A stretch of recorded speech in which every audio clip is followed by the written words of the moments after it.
RK रनत channel subscribe करें, बेल icon घंटी दबाएं। हेलो।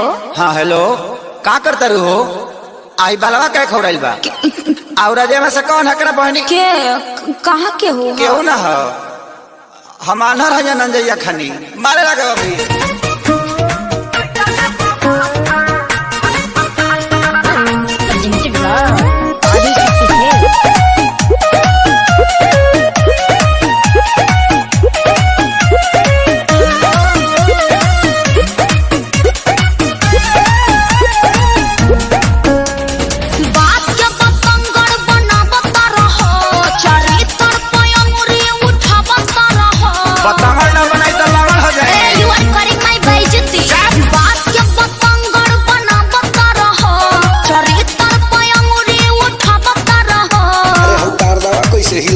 उसको छोड़िए, बात को मोड़िए, वो तो जोरों का झोंका पवन था।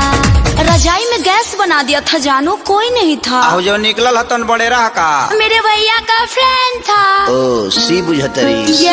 शुरू से ही तेरा बिगड़ा रहा।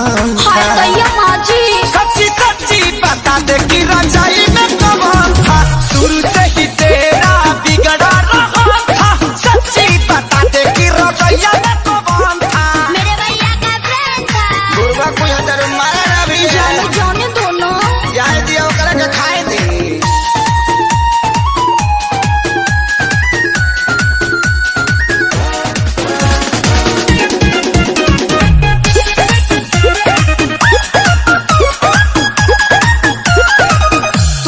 हवा तो ही रहबा धड़कन परान हो।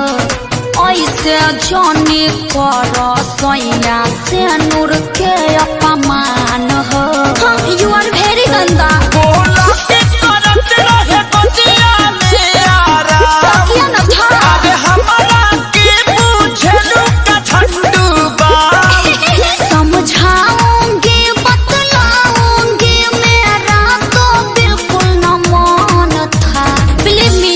बोलबो इंग्लिश। शुरू से ही तेरा बिगड़ा रहा था। सच्ची सच्ची बता दे कि रजाई में कौन था। शुरू से ही तेरा बिगड़ा रहा था। सच्ची बता दे कि रजाई में कौन था।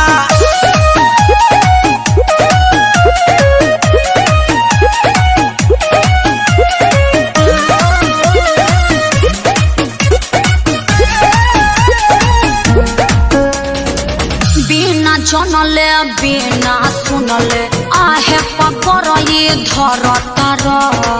काहे अखिलेश सजनवा वीडियो कॉल पर लड़ तार। देखिए हम लूच जाएंगे।